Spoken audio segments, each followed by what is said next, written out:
오늘 마태복음 4장 23절 말씀을 통해서 치유하는 셀교회라는 제목으로 하나님 말씀 증거하겠습니다. 우리가 소망하는 셀 공동체 37번째 시간입니다. 오늘 마태복음 4장 23절의 이 말씀은 예수님이 이 땅에 오셔서 하셨던 세 가지 사역에 대해서 지금 말씀합니다. 예수님이 이 땅에 오신 이유, 그것은 우리를 구원하기 위해서 오셨습니다. 우리를 구원하시기 위해서 예수님이 하셨던 것 세 가지 사역입니다. 그러니까 우리는 이 세 가지 사역에 도움을 받아서 거듭나고 구원받을 수 있다 하는 것입니다. 그래서 오늘날 주님의 몸인 교회, 이 몸인 교회라고 하는 것은 두 가지 의미가 있는데, 우리가 모든 지체들이 같이 서로 결합되고 상합한다, 연결되어 있다라고 하는 의미로 몸이기도 하고, 또 한 가지 의미는 예수님이 실질적인 이 땅의 사역을 지금도 그 몸인 교회를 통하여 지속하고 있다 하는 것입니다. 그래서 교회는 예수님의 삶을, 예수님의 사역을 재현하는 곳이다라고 말할 수 있습니다. 그래서 이 교회 안에서 예수님의 이 3대 사역이 지속돼야 되고, 이것이 본질적인 사역이 되어야 하고, 그것을 통해서 우리가 구원을 받게 된다 하는 것입니다. 구원은 그냥 느닷없이 하늘에서 뭔가 뚝 떨어지는 것이 아니라 이와 같은 3대 사역이 우리를 통해서 나타나고, 우리 안에서 그것이 고백되고 우리 안에서 경험되기 시작할 때 그것이 차곡차곡 쌓여지면서 우리의 죄성인 육신에 속해 있는 것들이 벗어나면서 주님 안에 거듭나는 삶으로 살아갈 수 있는 것입니다. 예수님의 3대 사역을 지금 오늘 우리에게 말씀하시는 것, 첫 번째는 회당에서 가르치셨다. 가르침, 이것이 첫 번째 사역입니다. 두 번째 사역은 천국 복음을 전파하셨다. 이 프리칭이라고 영어는 되어 있는데, 사실은 모든 프리칭은 설교죠. 근데 모든 프리칭은 사실은 전도입니다. 오늘날 이 설교가 타락해서 전도가 아닌 설교들을 합니다. 예수 복음을 증거해야 되는데 그것이 아닌 그냥 우리 삶에 대한 도덕적, 윤리적 교양들, 이런 것들을 말하기도 하고, 또 그냥 삶의 지혜를 주는, 그냥 어디 가서도 들을 수 있는, 꼭 기독교가 아니더라도 들을 수 있는 그와 같은 것들로 전락하고 말았습니다. 그런데 실질적으로 모든 설교는 전도 설교여야 합니다. 설교를 들으면 예수를 믿어야 되겠다, 예수님을 알고 예수님을 고백하게 하는 것, 이것이 설교가 된다는 것입니다. 세 번째는 모든 약한 것, 병든 것을 고치셨다. 힐링, 이것이 바로 예수님의 사역입니다. 우리가 교회 안에서 해야 될 세 가지 사역, 가르침, 전도, 고침, 힐링하는 사역. 마찬가지로 여러분들이 어떻게 거듭나고 자라나고 장성할 수 있느냐, 어떻게 구원을 얻을 수 있느냐, 이 세 가지 사역이 여러분들 통해서 나타나야 합니다. 이것이 이루어져야 합니다. 그래서 이 세 가지 사역들이 지금 우리 안에 이루어지도록, 또 우리를 통해서 재현되도록, 나타나도록, 우리가 다른 사람들에게 이와 같은 사역들이 보여지도록 하는 것을 위해서 반드시 이 세 가지 사역을 우리가 잘 알아야 합니다. 첫 번째는 가르침입니다. 왜 가르침이 중요합니까? 성경은 그 가르침의 이유에 대해서 이렇게 우리에게 설명을 합니다. 호세아 5장 4절, 같이 한 목소리 한번 읽어볼까요? 시작. 그들의 행위가 그들로 자기 하나님에게 돌아가지 못하게 하나니, 이는 음란한 마음이 그 속에 있어 여호와를 알지 못하는 까닭이라. 왜 하나님께로 돌아가지 않느냐? 모르기 때문이다 하는 것입니다. 알면서도 그렇게 사는 사람 없어요. 천국을 정말 아는데 그렇게 천국을 위하여 살지 않는 사람은 한 명도 없습니다. 그러니까 다 모르는 거예요. 제가 교회를 얼마나 오래 다녔는데요, 얼마나 설교를 듣고 얼마나 천국이라는 말을 듣고 저 천국 믿어요. 그렇지만 사실 그래 한번 얘기해봐, 너가 아는 천국에 대해서. 말 한마디 못합니다. 자기가 말을 못하는 거는 몰라서 못하는 거예요. 가르침을 못 받았기 때문에 설명을 못합니다. 그냥 띄엄띄엄 한두 마디 얘기를 하지만 제대로 천국이 뭔지 설명을 처음부터 끝까지 쭉 못합니다. 십자가가 뭔지 설명을 못합니다. 그러니까 모르는 거예요. 오늘날 지금 이 시간에 여러분들이 여기 나와서 예배를 드리고 말씀을 듣지만 사실은 모르는 거예요. 아는 사람이 거듭나고 구원받은 거예요. 그래서 요한복음 17장 3절에 구원이 뭐냐, 영생이 뭐냐, 아는 게 영생이다 라는 것입니다. 자기가 설명할 수 없어요. 그건 모르는 거예요. 자기가 누구한테 소개하지 못해요. 그건 모르는 거예요. 여러분들이 전도할 때 제가 잘 천국에 대해서, 예수님에 대해서 거듭남에 대해서, 구원에 대해서, 자라남에 대해서, 교회가 뭔지에 대해서 설명을 못합니다. 그 모르는 거예요. 왜 범죄합니까? 모르니까. 죄의 결과가 뭔지를 모르니까. 왜 천국 소망을 갖고 못 삽니까? 천국을 모르니까. 그래서 제대로 아는 것, 왜 사람들이 여호와께로 돌아오지 못할까? 왜 그 사람 예배를 그 모양으로 드릴까? 모르니까, 예배의 가치를. 왜 하나님을 저런 식으로 섬기고 저런 식으로 말하고 행동하지? 하나님을 모르니까. 왜 여호와께 돌아오지 못하느냐? 여호와를 모르기 때문이라는 것입니다. 무지예요, 무지. 그래서 무지가 죄입니다. 성경은 우리에게 이렇게 말하죠. 호세아 4장 6절 같이 한번 한 목소리 한번 읽어볼까요? 시작. 내 백성이 지식이 없음으로 망하는도다. 내가 지식을 버렸으니 나도 너를 버려 내 제사장이 되지 못하게 할 것이요. 내가 내 하나님의 율법을 잊었으니 나도 내 자녀를 잊어버리리라.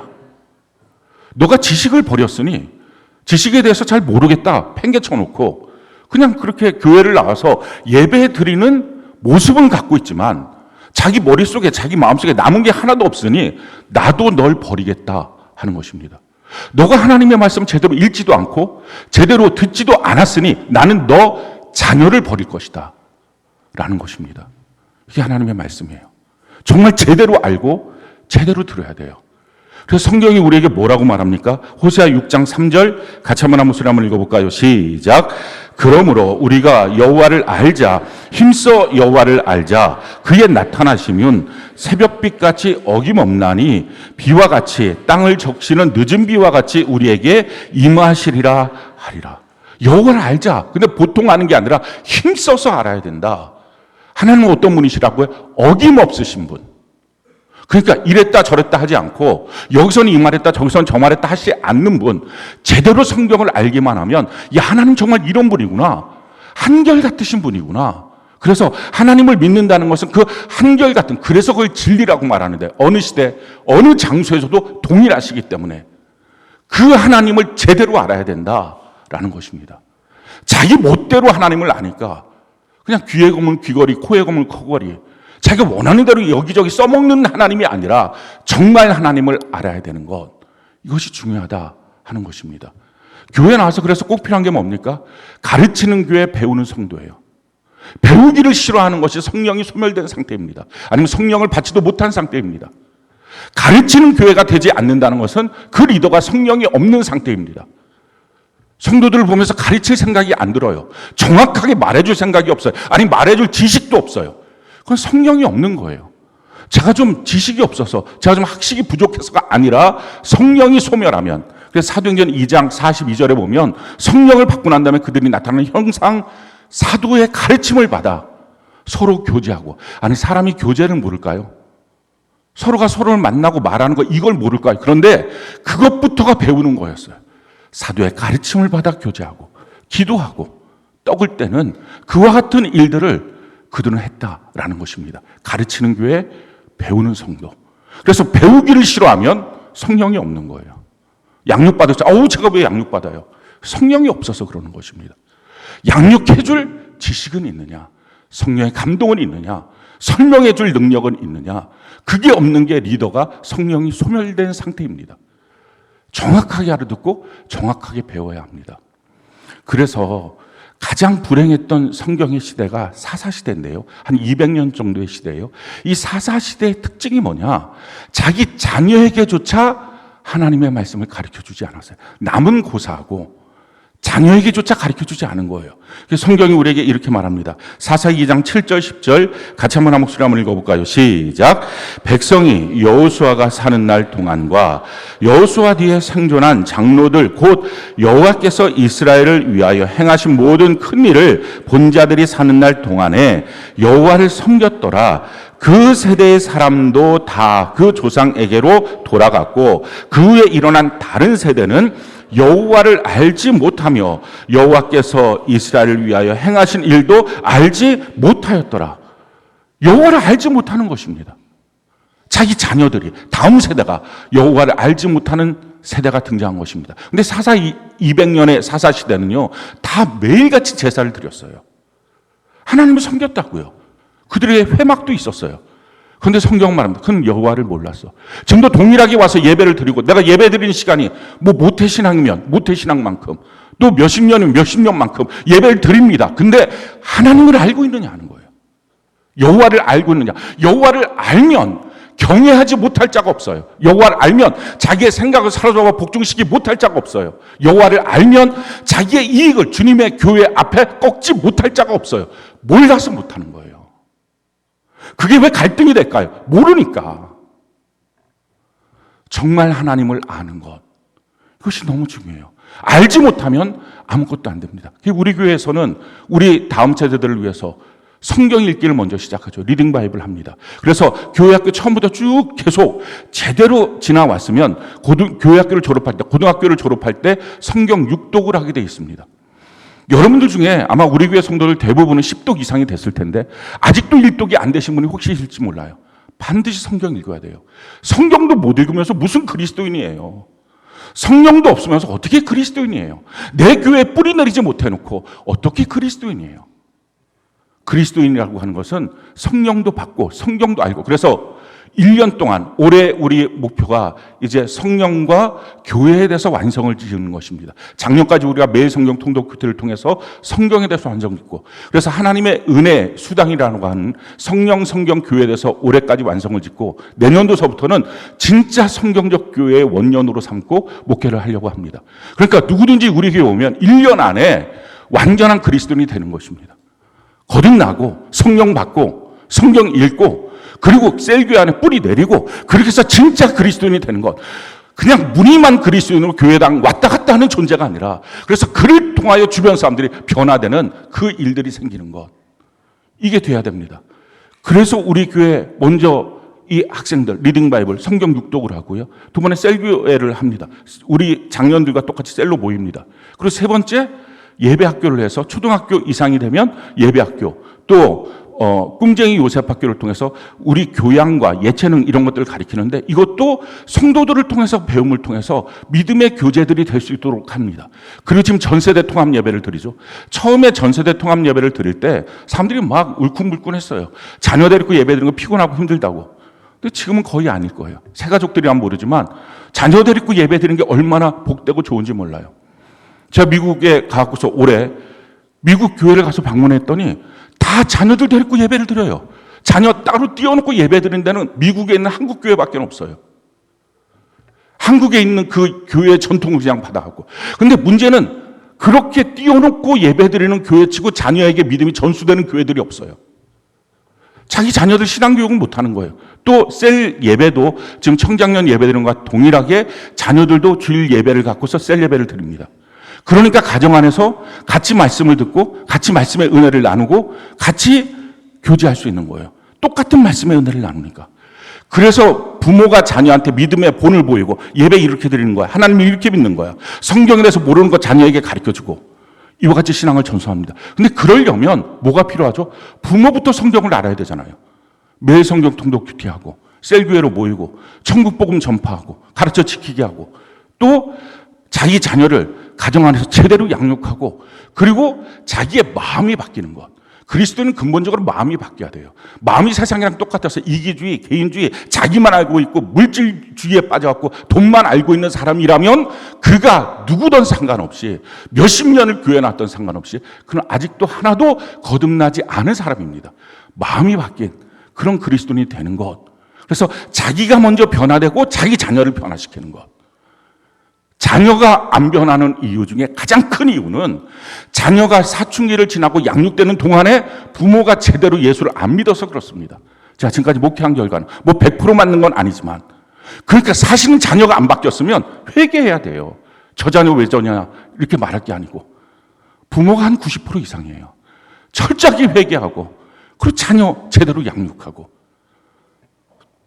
자녀한테 가서 내가 잘못했어 그 얘기만 하고 양육은 안 해요. 또 회개하라 그러니까 자녀한테 가서 내가 이렇게 사는 거 잘못했어. 뭐 그거 자체가 나쁜 건 아닙니다. 양육을 해야죠. 성경이 우리에게 이렇게 말해요. 신명기 6장 6절로 7절 우리 같이 한번 목소리 한번 읽어볼까요? 시작. 오늘 내가 내게 명하는 이 말씀을 너는 마음에 새기고 내 자녀에게 부지런히 가르치며 집에 앉아 있을 때든지 길을 갈 때든지 누워 있을 때든지 일어날 때든지 이 말씀을 강론할 것이며 너 부모에게 주는 명령이다라는 것입니다. 먼저 부모가 이 말씀을 자기 마음에 새기고, 마음의 색이라는 것은 그냥 단순히 알고 있는 지식, 입술만 종종종종 얘기하는 게 아니라 진짜 어떤 사건이 왔을 때, 어떤 환경이 왔을 때 그 말씀대로 결정하고 선택하는 그 힘, 그걸 보이면서 자녀에게 자기의 뒷모습을 제대로 보여주면서, 그러면서 이렇게 말하죠. 너 마음에 새기고, 그 다음에 뭐라고 말합니까? 내 자녀를 부지런히 가르치며, 대충대충 설렁설렁 언젠가 가르칠 때가 있겠지가 아니라 부지런히 가르치며, 그리고 앉아있을 때든지 집에 있을 때든지 길을 갈 때든지 누워있을 때든지 일어날 때든지 계속 강론하라. 말씀을 강론할 실력을 부모는 가져야 된다는 것입니다. 우리 자녀가 도저히 말을 안 들어요. 얼마나 성질이 무섭고 마음대로 하는지 모르겠어요. 그래도 가르치십시오. 그래도 그 말 한마디가 그 안에 들어가서 어느 날 변화될지 모르니까 그래도 가르치십시오. 그게 부모의 사명 아닙니까? 낳기만 하면 뭐 할 거예요? 밥만 먹이고 용돈만 주면 뭐 할 거예요? 그 자녀 지옥 보내면 자기는 천국 가서 편합니까? 신앙의 명문감, 축복의 명문감은 교회 다니는 화려한 모습이 아니라 진짜 자녀 제대로 교육하고 있느냐, 자녀 양육하고 있느냐, 이거 여기서부터 시작하는 것입니다. 자기 자녀 제대로 양육하는 것. 성경은 이렇게 말해요. 무엇을 갖고 양육할 것이냐? 디모데후서 3장 15절로 17절 같이 한번 한 목소리 한번 읽어볼까요? 시작. 또 어려서부터 성경을 알았나니 성경은 능히 너로 하여금 그리스도 예수 안에 있는 믿음으로 말미암아 구원에 이르는 지혜가 있게 하느니라. 모든 성경은 하나님의 감동으로 된 것으로 교훈과 책망과 바르게 함과 의로 교육하기에 유익하니 이는 하나님의 사람으로 온전하게 하며 모든 선한 일을 행할 능력을 갖추게 하려 하며. 어려서부터 성경을 가르쳐라. 그런데 어려서부터 성경을 가르치면 너무 귀한 일이지만 그때 못 가르쳤어요. 자기도 거듭나지 못했던 때예요. 자기도 마음대로 교회는 나왔어도 그냥 개판으로 신앙생활을 했던 때예요. 그렇다면 어떡합니까? 이제라도 가르쳐라. 너 자녀에게 생명이 있는 한, 그리고 너도 생명이 있는 한 가르쳐라. 성경은 온전하게 하고 행할 능력을 주는 거다라고 하는 것입니다. 성경을 가르치려면 부모가 성경을 안 읽고 어떻게 성경을 가르칩니까? 띄엄띄엄 성경 읽고 대충대충 성경 읽고, 아니 성경 읽는 거에 자기의 인생을 걸어야 되는데 하루 큐티조차도, 큐티는 정말 기본 아닙니까? 근데 큐티조차도 들랑달랑 이랬다 저랬다. 무슨 체면으로 자녀를 가르칩니까? 무슨 신앙으로 자녀를 가르칩니까? 어떤 분들 그러더라고요. 왜 자꾸 교회 오니까 책망하냐고. 저의 책망을 들어서 여러분과 여러분들의 자녀가 거듭나면 그럼 행복한 거 아닙니까? 책망 안 듣고 그냥 살살 웃으면서 좋게 하다가 여러분들의 자녀도 같이 지옥 간다면 그게 좋은 것입니까? 교회 나온 목적이 구원이고 거듭남이면 우리가 정말 주님 안에서 바르게 서는 은혜가 있기를 바랍니다. 셀장들 여러분들 세론들 정말 다 거듭나게 만들어야 되지 않겠습니까? 성경도 안 읽는 세론한테 아유 집사님, 아유 이거 어떡하죠? 뭘 어떻게 해요? 성경 읽으라고 말해야지.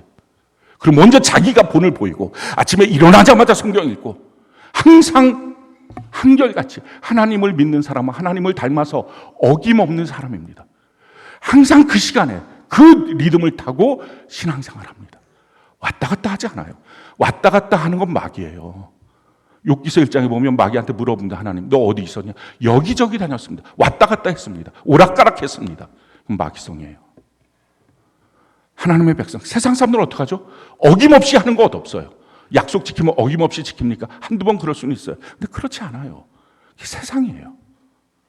정말 주님 앞에서 제대로 우리 신앙생활 하는 것, 우리 그렇게 우리도 살고 우리 자녀도 살리는 은혜가 있기를 바랍니다.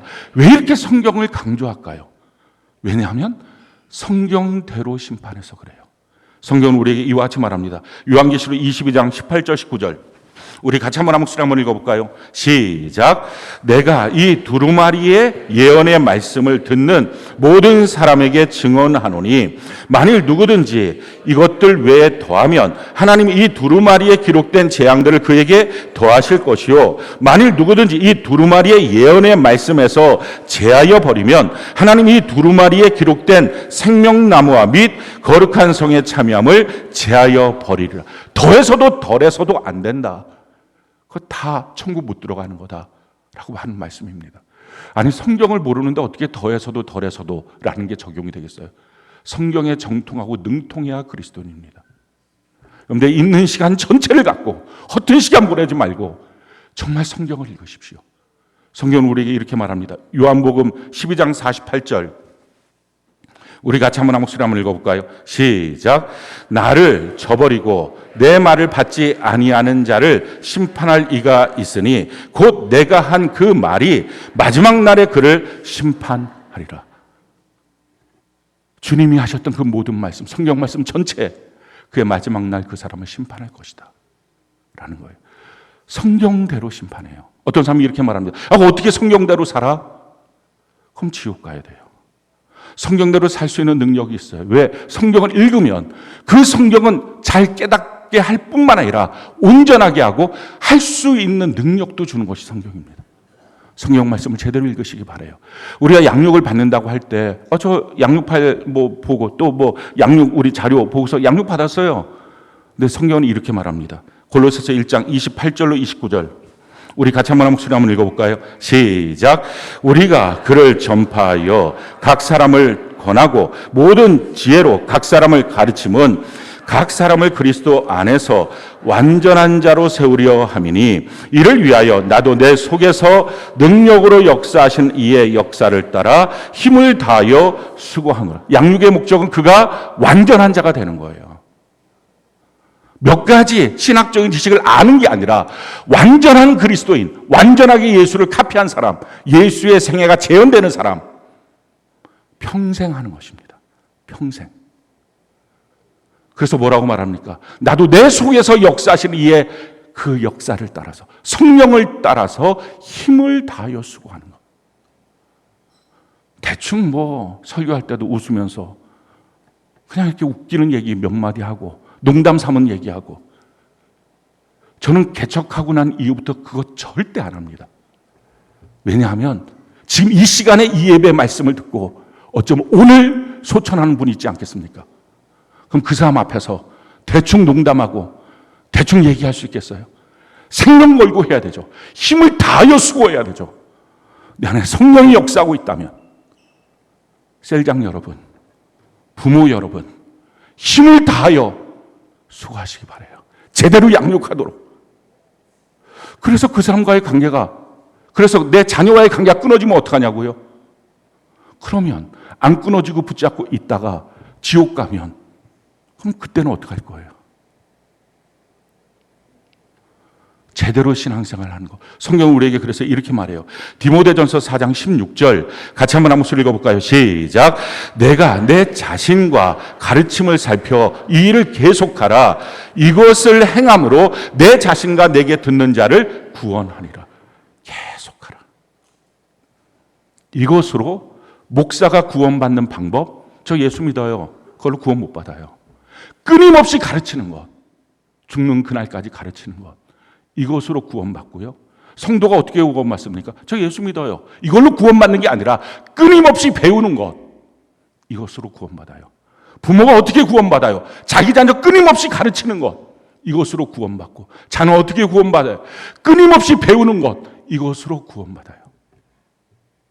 계속 배우고 가르치고 하나님의 말씀 앞에서. 이게 예수님의 첫 번째 사역이에요. 예수님이 회당에 가서 복음을 가르쳤습니다. 그러면 얼마나 많은 바리새인 서기관들이 예수님을 향하여 대적했을까요? 실질적으로 복음서들에 보면 예수님을 대적했던 그 많은 사건들이 나옵니다. 근데 그 많은 사건들을 뚫고 예수님은 항상 회당에 가서 가르쳤어요. 우리는 조금 어려움이 있다고, 그 사람의 얼굴 표정이 안 좋다고, 반응이 안 좋다고 가르치지 못합니까? 예수님의 제자잖아요. 그리스도인이잖아요. 뭘 이 땅에서 받을 영광이 많다고, 가르치는 것도 제대로 못하고, 그게 부모라고, 그게 셀장이라고 어떻게 하겠어요?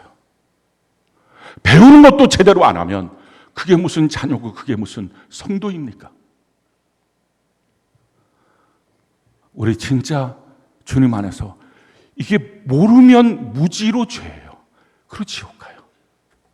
알아야 천국 가요. 알아도 제대로 알아야 천국 가요. 저도 여러분도 성령으로 알고 성경으로 제대로 아는 은혜가 있기를 바랍니다. 두 번째 사역, 그건 전도였어요. 천국 복음을 전파하셨어요.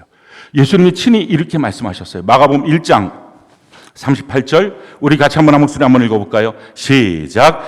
이르시되 우리가 다른 가까운 마을들로 가자. 거기서도 전도하리니 내가 이를 위하여 왔노라 하시고. 예수님이 전도하기 위해서 이 땅에 오셨다면 저도 여러분도 사는 이유는 뭐예요? 전도하기 위해서 사는 거예요. 근데 우리의 삶의 발자취가 전도가 하나도 없다면, 영혼 구원이 없다면 헛사는 것입니다. 주님과 다르게 사는 것입니다. 주님과 상관없이 사는 것입니다. 그러면서 왜 예배는 드리고 하나님께 기도하고 복음 받기를 원하십니까? 주님과 다른 길을 가면서 이것부터 우리가 회개를 해야 돼요. 내가 주님과 평생에 다른 길을 갔습니다. 내가 뭐에 바쁘게 살았는지 모르겠습니다. 뭐가 두려워서 복음도 증거하지 못했는지 모르겠습니다. 우리 이렇게 복음을 증거하는 것, 예수님이 이를 위하여 왔다면 우리가 예수 믿고 거듭나고 난 다음부터, 하나님의 자녀가 되고 난 다음부터 나도 전도하기 위해서 살겠습니다. 최소한 이 고백은 갖고 신앙생활을 해야 거짓 성도가 아닙니다. 가짜가 아니에요. 우리 가짜 되지 맙시다. 정말 예수님을 따라 사는 저와 여러분들 되는 은혜가 있기를 바랍니다. 어떤 사람들 먹고 사느라고 바빴어요. 근데 성경은 우리에게 도리어 이렇게 말씀하고 있어요. 고린도전서 9장 14절 같이 한번 목소리 한번 읽어볼까요? 시작. 이와 같이 주께서도 복음 전하는 자들이 복음으로 말미암아 살리라 명하셨느니라. 먹고 살려고 바빴어요가 아니라 전도하면, 복음 전하면 전도로 너 먹고 산다. 하나님의 말씀이에요. 그럼 우리 이 말씀 그대로 갖고 한번 해봐야 되지 않을까요? 삶에 살아날 구멍이 없어요. 점점점 쪼그라들고 있어요. 하나님이 주시는 해결책이 뭐예요? 너 전도로 살아라. 전도하면 내가 너를 살게 할 거야 라고 말씀해 주시는 것입니다. 성경 또 우리에게 이렇게 말씀합니다. 디모데후서 4장 17절, 우리 같이 한번 목소리 한번 읽어볼까요? 시작. 주께서 내 곁에 서서 나에게 힘을 주심은 나로 말미암아 선포된 말씀이 온전히 전파되어 이 모든 이방인이 듣게 하려 하심이니 내가 사자 입에서 건짐을 받았느니라. 우리가 전도하면요, 사자 입에서 건짐을 받아요. 우는 사자 같은 악한 마귀로부터 건짐을 받아요. 또 위험 속에 빠져 있을 때 거기서 나를 건져줄 수 있어요. 내가 위험에 빠졌을 때 간절히 기도한다고 건져질 것 같습니까? 아니, 기도에는 값이 있어야 되잖아요.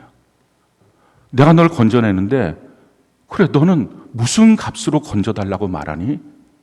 라고 말할 때 주님, 제가 생명을 사랑해서 복음을 전했습니다. 그래, 내가 너 생명도 아껴줄게. 이게 뭔가 값이 있어야죠. 그냥 기도 세게 하고 눈물 흘리며 기도하고 그걸로 되겠습니까? 우리가 복음 전하는 것, 사자 입에서 건짐을 받는 하나님의 역사가 있습니다. 뿐만 아니라 다니엘 12장 3절 같이 한번 한 목소리 읽어볼까요? 시작. 지혜 있는 자는 궁창의 빛과 같이 빛날 것이요 많은 사람을 옳은 대로 돌아오게 한 자는 별과 같이 영원히. 복음 전하는 자의 그 발이 아름답다고 주님 말씀합니다. 그리고 말씀하여요, 그 복음 전하는 자가 천국에 가서 영원히 별과 같이 빛날 거다. 금세가 내 생에 빛나는 인생, 전도자의 삶의 모습입니다. 이 전도하는 것이 예수님의 사역이었고 그 전도를 통해서 믿는 자들을 구원하셨어요. 뿐만 아니라 이 전도하는 일을 통해서 우리도 구원을 받습니다. 우리도 누군가의 전도를 통해서 이 시간 이 자리에 왔고 우리 주변에는 많은 사람들 우리의 전도의 입술을 기다리고 있어요. 찾아가서 복음을 증거하는 이 일, 이것이 예수님이 우리를 구원하시게 했던 두 번째 사역입니다. 세 번째 사역이 있어요. 고치시는 사역이에요. 모든 약한 것, 모든 병든 것을 고쳐주셨습니다. 혹시 여러분들 가운데 약한 것이 있습니까? 병든 것이 있습니까? 주님 것을 고쳐주기를 원하십니다. 성경이 우리에게 이렇게 말해요. 출애굽기 15장 26절. 우리 같이 한번 한 목소리 한번 읽어볼까요? 출애굽기 15장 26절 같이 한 목소리 시작. 이르시되 너희가 너희 하나님 나 여호와의 말을 들어 순종하고 내가 보기에 의를 행하며 내 계명에 귀를 기울이며 내 모든 규례를 지키면 내가 애굽 사람에게 내린 모든 질병 중 하나도 너희에게 내리지 아니하리니 나는 너희를 치료하는 여호와임이라. 하나님이 하나님 자신을 소개합니다. 난 치료하는 여호와야. 지금 이 말씀은 마라의 이 쓴물의 사건 가운데 기적을 베푸시면서 주셨던 말씀입니다. 근데 이 마라까지 오기까지 3일 동안 사막길을, 그 광야길을 걷는데 그 수루 광야라고 하는데 그 물이 없었어요. 근데 3일을 걷고 난 다음에 큰 우물, 지금도 성지순례를 가면 약 이 폭이 한 25m 정도 되는 굉장히 큰 우물이 있는데 그게 마라라고 합니다. 그 마라 샘물을 발견했어요. 근데 그 물이 써서 아마 그 바로 한 100m 정도 떨어져 있는데 홍해 바다가 있었기 때문에 바다에 그 쓴물이, 짠물이 들어와서 먹을 수 없는 물이 되었던 것 같습니다. 그 쓴물이 돼서 먹을 수 없는 물이 된 거죠. 그래서 이스라엘 백성들이 원망을 합니다. 우리 인생이 그래요. 수르광야, 물이 없으니까 원망. 마라, 물이 있어도 원망. 결혼해도 원망. 결혼 안 해도 원망. 불평. 대학을 들어가도 원망. 못 들어가도 원망. 취업을 해도 원망. 못 해도 원망. 그러니까 다 힘들다 그래요. 인생 전체가 뭘 해도 힘들다 그러고 못하면 못한 것 때문에 힘들다 그러고 해서 기분 좋은 건 그날 하루예요. 살면서 다 힘들고 고통스럽다고 말합니다. 직장생활 하시는 분들한테 한번 물어볼게요. 여러분들 직장생활 갈 때마다 너무 행복하고 저는 천국입니다. 물어볼 것도 없어요. 결혼은 어떤가요? 저는 천국이에요. 그 사람은 딱 하나예요. 무서워서 그러는 거예요. 가까운 쪽에 앉아 있어서 뭐라고 잘못 말하면 집에 가서 더 큰 지옥을 경험하기 때문에 천국이에요. 이렇게 말할 뿐이지 사실은 다 있어도 없어도 자녀가 있으면 있는 대로 고통, 없으면 없는 대로 고통. 이게 인생이에요. 그 고통의 문제 어떻게 해결합니까? 사람들이 다 원망했어요. 원망으로는 하나도 해결 안 돼요. 모세가 기도하죠. 기도했더니 너 옆에는 저 나무 찢어서 거기다 집어 던져. 그럼 단물이 될 거야. 그래요. 나무를 찢어서 던지는 것이 해결책이었어요. 나무 십자가에 못 박히신 예수님. 예수님이 우리 안에 쓴 것들, 고통스러운 것, 아픈 것, 괴로운 것, 이걸 해결해 주신 분이에요. 성경은 우리에게 이렇게 말합니다. 마태복음 8장 17절 같이 한번 소리 한번 읽어볼까요? 시작. 이는 선지자 이사야를 통하여 하신 말씀에 우리의 연약한 것을 친히 담당하시고 병을 짊어지셨도다 함을 이루려 하심이라. 우리 예수님이 이 땅에 오셨어요. 왜요? 우리의 연약한 걸 담당하시고 우리의 질병을 담당하시기 위해서. 그래서 이 땅에 오셨습니다. 어떻게 그걸 담당하셨습니까? 이사야 53장 5절 같이 한번 목소리 읽어볼까요? 시작. 그가 찔림은 우리의 허물 때문이요 그가 상함은 우리의 죄악 때문이라.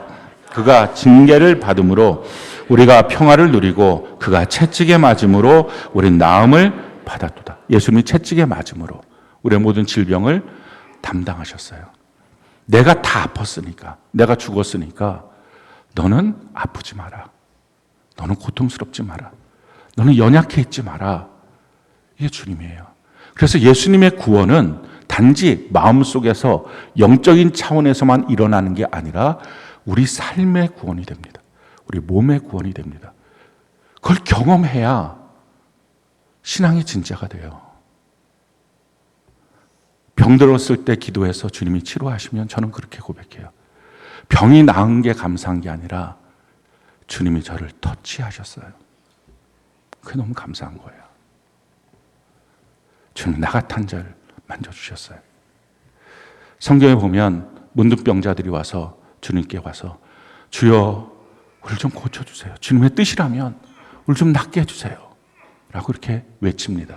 그랬더니 예수님이 가서 그렇게 하지 않아도 되실 분이 의도적으로 일부러 그 문둥병자를 어루만져요. 문둥병자는요, 사람들과 접촉할 수 없었어요. 병이 옮는다 그래갖고. 얼마나 외로웠을까요? 한 번도 문둥병 걸리고 난 다음에 누군가 자기를 터치해 준 적이 없는 거예요. 근데 예수님이 가서 터치하시면서 이렇게 말해요. 내가 원하노니 나음을 받으라. 저는 여러분들의 질병을 놓고 하나님께 간절히 기도했으면 좋겠어요. 물론 그 병을 갖고 의사, 약을 통해서 우리를 고치십니다. 근데 사실은 의사와 약은 하나님이 쓰시는 도구일 뿐이에요. 근본적으로 주님의 손이 터치하지 않으면 끊임없는 재발이에요. 전 여러분들이 사람이 하는 건 그런 얘기 많이 하잖아요. 몸에 칼 대면 안 된다고. 실제로 그래요. 몸에 칼 대고 나면 계속 돼야 돼요. 근데 주님이 터치하잖아요. 그럼 주님 안에서 완전해져요. 주님은 우리의 치료자가 되십니다. 그렇다면 이 주님의 치료, 주님의 고쳐주심, 주님 내가 거듭나고 구원받고 하나님의 자녀가 됐다는 것을 내 삶을 통하여 내 삶의 약한 것들 주님이 고쳐주시고 내 몸에 병든 것들, 이 어렵고 힘든 상처받은 내 마음, 이거 주님이 고쳐주시는 것을 통해서 내가 하나님의 자녀구나, 제가 이것을 경험하기를 원합니다 라고 한다면 주님은 어떻게 우리를 고쳐주십니까? 세 가지 단계로 고쳐주세요. 첫 번째 주님이 고쳐주시는 것, 마태복음 13장 58절, 우리 같이 한번 한 목소리 한번 읽어볼까요? 시작. 그들이 믿지 않음으로 말미암아 거기서 많은 능력을 행하지 아니하시라. 첫 번째는 믿음이에요. 그냥 기적만 그걸 기복신앙이라 그래요. 믿음을 바탕으로 해서 믿기 때문에, 믿는다는 말이 뭡니까? 하나님을 아니까. 예수님이 어떤 일들을 나의 질병 고쳐주기 위해서 어떻게 하셨는지, 그 채찍에 맞음으로 나를 고쳐주셨다는 걸 내가 아니까, 내가 믿으니까, 그게 너무 확실하니까, 그래서 구하는 것입니다. 그래서 교회에 나왔을 땐 가르침이 꼭 있어야 되고요, 교회 밖에 있는 사람한테는 전도함이 꼭 있어야 돼요. 전도하고 와서 가르쳐서 하나님의 백성을 만들어 놓고 난 다음에 치유와 회복이 있는 거예요. 먼저 믿음을 갖는 것. 두 번째는 우리의 죄를 회개하는 것입니다. 성경 우리에게 이렇게 말해요. 야고보서 5장 16절 같이 한번 읽어볼까요? 시작. 그러므로 너희 죄를 서로 고백하며 병이 낫기를 위하여 서로 기도하라. 의인의 간구는 역사하는 힘이 큼이니라. 너희 죄를 고백하고, 우리의 모든 질병이 직접적으로 죄로부터 온 것은 아닐 수 있습니다. 근데 제가 직접적이라는 단어를 쓴 것은 사실은 가만히 따져놓고 보면 다 간접적으로는 죄로부터 온 것입니다. 뭐 직접적으로 죄로부터 왔든지 간접적으로 죄로부터 왔든지. 왜요? 죄는 사망을 만들어냈어요. 원래 하나님이 창조하신 이 땅은 사망이 없었어요. 근데 죄가 들어와서 그것이 사망이 된 것입니다. 그럼 모든 사망, 이유가 뭔지 아십니까? 다 병사예요. 우리는 뭐 자연사, 뭐 급사, 사고사 이렇게 말하지만 다 병사예요. 심장이 멈췄어요. 병사, 심장마비 이렇게 병사예요. 다 뇌가 멈췄어요. 그게 다 병사예요. 병사. 병으로 죽는 거예요. 죄가 들어와서 사망이 됐고 그 사이에 이 병이 있는. 그래서 사실은 우리의 모든 질병에 대해서는 성경의 권면은 너가 회개하라 라는 것입니다. 그 기회에 하나님 앞에 간절히 회개하는 것입니다. 내가 얼마나 큰 죄인인지, 내가 얼마나 하나님의 말씀을 어기고 내 고집대로 내 마음대로 살아왔는지 이것을 고백하는 것, 이것이 필요합니다. 그렇다면 예수 믿는 사람 안 죽습니까? 혹시 이렇게 말한 사람 있죠? 네, 안 죽습니다. 아마 여러분들이 깜짝 놀랄 거예요. 다 죽는데 무슨 안 죽어요? 아니에요. 예수 믿는 사람 안 죽어요. 예수 믿는 사람 자다가 천국 가요. 죽는 게 아니에요. 예수 믿는 사람, 그래서 성경은 말합니다. 지금 자고 있다. 야이로 회당장의 딸을 보면서 예수님 말씀은 지금 잔다. 우리가 그날 어느 날일지 모르지만 우린 죽음을 다 이제 이긴 존재입니다. 그래서 영생을 얻은 존재예요. 그래서 그날 잠자듯이 자다가 눈을 뜨면 주님의 낙원에서 주님의 낯빛을 보고 천사들과 함께 너울너울 춤추면서 그날을 보게 될 것입니다. 우리는 죽는 게 아니에요. 사망은 우리에게 없어요. 그래서 예수 믿는 사람은 너무 놀라운 거예요. 그래서 죽음을 두려워하지 않아요. 잠자는 거 두려워하는 사람이 어디 있어요? 피곤하니까 자자. 이 세상 짐들 때문에 피곤하니까 어서 자자. 그리고 눈 뜨면 난 주님을 볼 거야. 깰 때 주의 영광으로 아름다워지는 것.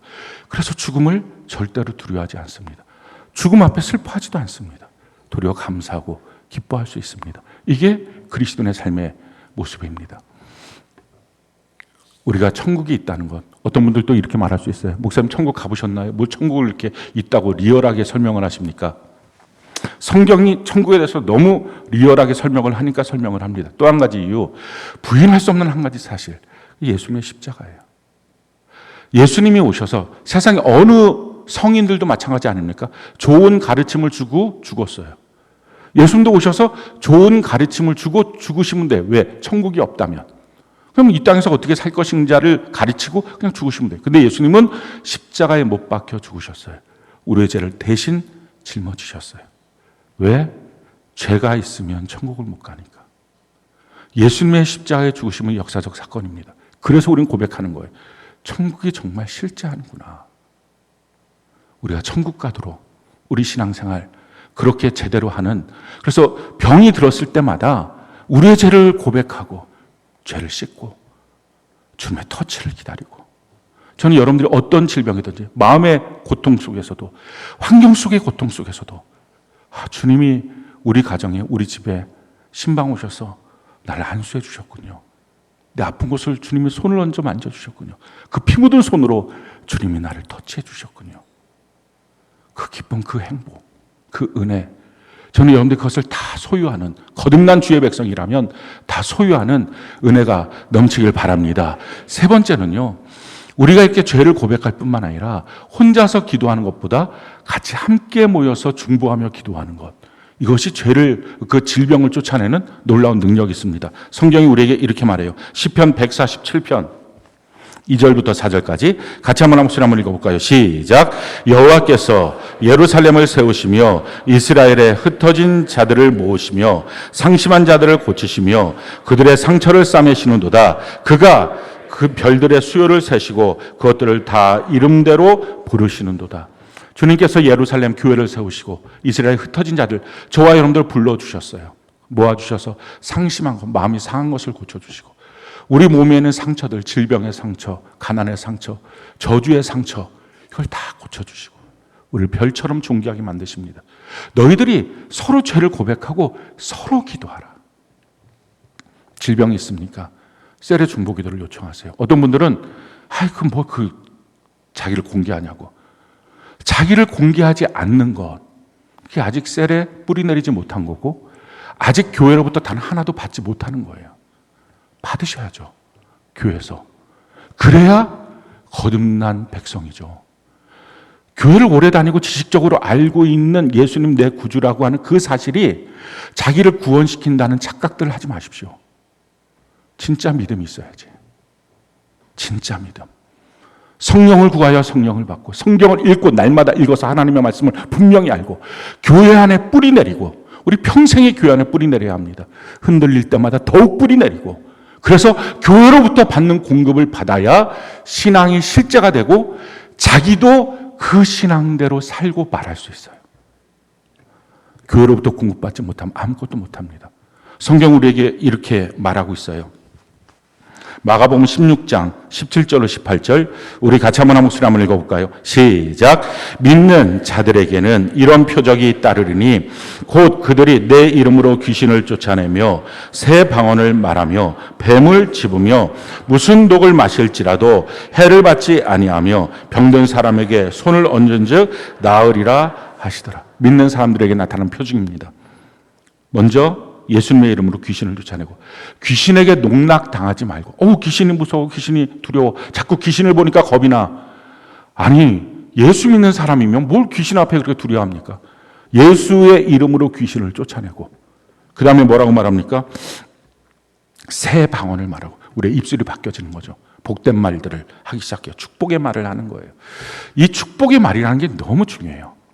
축복해 주는 사람이 설사 없어도 축복의 말은 남아있어요. 예수님이 요한복음의 14장에 이렇게 말하죠. 제자들한테 너희가 내 이름으로 기도하면 내가 했던 것보다 훨씬 더 뛰어난 일을 할 거야 라고 말씀하셨어요. 근데 그 말씀이 없었다면 아마 사도행전 2장에 있었던 하루에 3,000명, 하루에 5,000명이 거듭나고 회심하는 사건이 없었을 거예요. 왜? 예수님 때는 그런 일들이 없었거든요. 훨씬 더 큰 일을 하기 시작했어요. 그게 어떻게 가능했을까요? 그 일을 축복하는, 복을 빌어주는 예수님의 말이 있어서 그래요. 여러분들이 마찬가지입니다. 부모가 자녀에게 복을 빌어주는 것, 성도가 서로에게 복을 빌어주는 것, 이 말을 하고 나면 설사 그 부모가 없어도 그 말은 남아있어서 그 일을 진행시킵니다. 이게 말의 힘이 됩니다. 축복의 말들을 하는 것입니다. 자, 세 번째 뭐라고 말하죠? 뱀을 집으며. 이 뱀을 집으며를 옛날에 어떤 기독교 약간 이단 종파 비슷한 종파인데 거기는 이렇게 강주리에 독사를 가득 담아갖고 예배 시간에 막 찬송하다가 이제 뜨거워지잖아요. 그럼 뱀을 꺼내. 뱀을 꺼내고 막 서로 뱀을 집어 던져 막. 그럼 잡고 또 던지고 잡아갖고 또 던지고. 그러다가 어느 날 누군가 뱀에 물려갖고 죽잖아요. 그럼 그 사람 거듭나지 못한 사람이야. 근데 그걸 보면서 저거 물려서 죽는 거는 뱀이 바짝 독을 났을 때 물렸을 때 죽는 거지 뭐. 아니 뱀을 서로 집어 던지고. 여기서 나오는 그 의미는 뱀을 자꾸 집어서 던지라 이런 의미가 아니고 실질적으로 뱀을 집어서 불에 던질 수도 있어요. 사도 바울 같은 경우가 뱀에 물렸는데 그걸 잡아서 그냥 던졌죠. 그리고 안 죽어서 하나님의 선지자라고 하는 것을 증명했습니다. 그런데 여기서 말하는 뱀을 집으며라는 것은 우리 안에서 나오는 뱀을 집으라는 겁니다. 저희 안에서 뱀이 나와요. 여러분들 눈에서는 미움의 뱀이 슉 나오고 그거 집어서 던지고 입에서는 그거 자주 나오시나 봐요. 입에서는 악독, 거짓말, 욕하는 거, 뭐 이런 뱀들이 나와요. 그럼 그거 집어 던지고. 귀에서는 그 오해, 불신, 뭐 이런 뱀들이 나와요. 그럼 그거 집어 던지고. 우리 안에서 나오는 뱀들을 자꾸 집어 던지는 거. 그다음 또 뭐라고 말하면 무슨 독을 마실지라도 이것도 시험해 보더라고요. 또 많이 죽어요. 그래고 이단 종교에 가지 말아야 될 이유 중에 한 가지는 이렇게 센 이단에 가면 설설한 이단, 이 어중간한 이단 말고 센 이단에 가면 독 마셔갖고 죽는 경우들이 있어요. 근데 실질적으로 그럴 수밖에 없는 상황이 오면 하나님께서 독을 마셔도 살게 해주십니다. 그 유서청 목사님 어머니 같은 경우가 그 아버지가 너무 독하니까 제사를 안 지낸다고 쥐약, 너는 죽어도 산다며 해갖고 밥에다가 쥐약을 해갖고 막 버물려서 입에 넣어버렸어요. 너 살아야지. 너 예수 믿으니까. 딱 잡아갖고 꼭꼭 씹어갖고 꿀떡 삼킨 거예요. 그걸 오셔갖고 간증하시더라고요. 꿀떡 삼켜갖고 사람들이 다 지켜보는 거예요. 1분, 5분, 쓰러진다. 30분, 1시간, 2시간. 멀쩡히 다니면서 밥하고 있으니까 무슨 독을 먹어도 죽지 않네. 이게 된 거예요. 그럴 경우는 있는데 그렇다고 해서 오늘 나의 신앙을 확인해 보겠다. 쥐약을 사서 밥에다가 해갖고 자기 혼자 먹기는 그러니까 남편 보고 일로 와. 그러고서 너도 먹어봐. 너 예수 믿고 구원 받았지? 일로 와. 먹어. 나도 먹고. 너희 자녀들 구원의 확신이 있어? 자녀들이 있어요. 제발 먹이지만 말아주세요. 아니야. 구원의 확신 먹어야 돼. 일가족 사망 이런 거 하지 말고 이 무슨 독이 있어도 해를 받지 않는다는 말은 이번에 명절에 가면 수많은 독들을 우리에게 줄 것입니다. 만나는 사람들이 좋은 말, 축복의 말도 하지만 비방의 말도 하고 듣기 싫은 말도 하고 그렇습니다. 근데 그것을 먹었을 때 또 그런 어떤 안 좋은 상황을 봤을 때 마음에 상처 주는 상황을 봤을 때 마음이 그래서 상했어요. 그러니까 안 되는 것. 예수님이 내 마음에 계시니 상한 마음이 없어지는 것. 그것이 믿는 자의 표적입니다. 그리고 나서 병든 사람에게 손을 얹어준 날이라. 병은 불법이에요. 예수님이 채찍에 맞아서 다 나음을 받았어요. 그렇다면 우리가 그 병에 대해서 두려워 떨지 말고 병에 대해서 위축되지 말고 이제는 병을 꾸짖어 쫓아내야 합니다. 그래서 성경에 보면 예수님은 종종 병을 꾸짖어 쫓아냈어요. 여러분들이 병을 꾸짖어 쫓아내고 그리고 손을 얹어 그래서 낫게 하십시오. 저도 아플 때 종종 제가 하는 방법이 셀프 안수를 합니다. 뭐 누구한테 제가 가서 안수를 받겠어요. 심장이 너무 빨리 뛰는데 주님 심장아 나대지 마라. 이렇게 하고서 또 안수하고 머리가 너무 아파요. 뭐 이렇게 안수하고 여러분들도 마찬가지예요. 여러분들 주변에 있는 사람들 가족들 친지들한테 엄마 손은 약손 이거 하지 말고 엄마 손은 능력의 손에 갖고 탁 기도하고 나을지어다. 이번 명절 기간 동안에 이 행복한 가정 주간 우리 주변에 있는 사람들 뭐 병원 문도 잘 안 열 텐데 가서 기도해줘서 치료하는 은혜가 꼭 있기를 바랍니다. 사랑하는 성도 여러분, 예수님 안에서 구원받는 거 그거는 그냥 말 몇 마디 듣고 저 믿었어요 이런 관념이 아니에요. 실제로 배워서 가르침을 받아서 아는 거예요. 물어봤는데 아무것도 몰라. 그럼 구원 없어요. 관념 아니라고요. 지식 몇 가지 예수님 내 주님 이거 몇 마디 했다고 구원 아니에요. 그래서 성경 말씀을 제대로 아는 것 배우기에 애를 쓰십시오. 두 번째 가서 전도하십시오. 세 번째 주님의 터치를 경험하십시오. 특별히 이번 한 주간 여러분들 셀교회 안에서 이 주님의 터치를 경험하는 그래서 아픈 사람이 없어지고 마음 상한 자가 없어지고 주님 안에서 회복이 되고 가난한 자가 회복이 되고 가정 안에 있는 수많은 약함들이 다 제거되는 은혜가 넘치기를 예수님 이름으로 축원합니다.